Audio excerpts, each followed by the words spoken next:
Following the FIFA bribery scandal and subsequent resignation of President of the Bvi Football Association, Frank Pickering, the Bvi-FA held a by-election on Wednesday, November 16th to elect a new president as well as a treasurer and member representative. Paul on the Ball Hewlett has his report on the Bvi Football Association's by-election. The Bvi Football Association at an annual general meeting held at their headquarters in Row Town were on Wednesday night, by virtue of their constitution, bound to hold an election for 3 vacant posts, including that of their incumbent president, Ms. Franca Pickering, who resigned after a recent scandal. The evening began quite heated as past president of the Bvi Football FA, Mr. Crenwick Grant, was determined to ensure that proceedings were done fairly and above board, as in his estimation Mr. John Lewis's nomination for president by Humphrey Lew was out of time. You had a nomination. I don't know anything about it. Sent out, but even still, with the agenda. If you nominate somebody after, the night, that's too late. No, Mr. Grant, I said. You want me to point it out in the Constitution? A second nomination was made in due time, which is being considered tonight. Well, I'm not convinced it was made in due time because, as I said, this thing was dated the 1st. I got it on the 1st.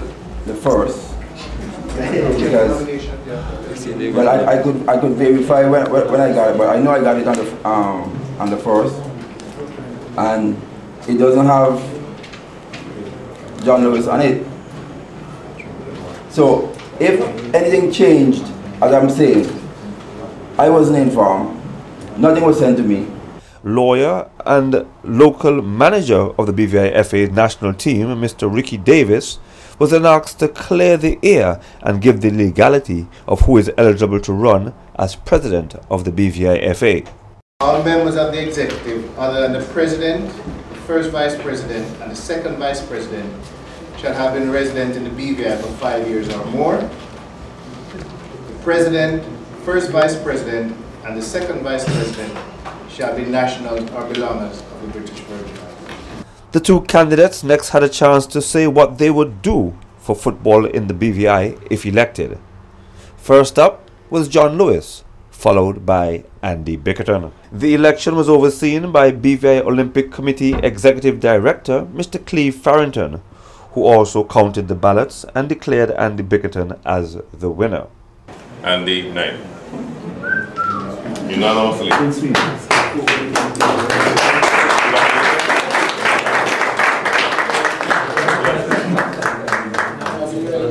I'd just like to say thank you very much for that quite overwhelming vote of confidence. That really puts me under a lot of pressure.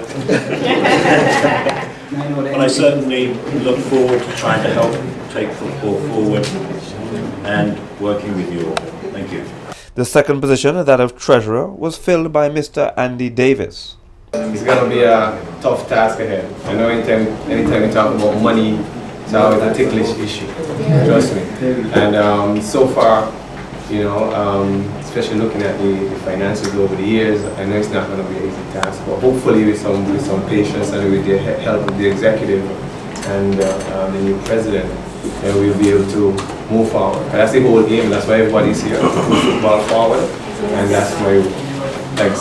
The final position was the member representative on the board, and this was won by Mrs. Shireen Flax Charles. Most of you know me from the Tourist Board and Calypso, but I am very much involved in sports from a very young age. Not in the British Virgin Islands, but mainly in the US Virgin Islands, playing football, basketball, and volleyball.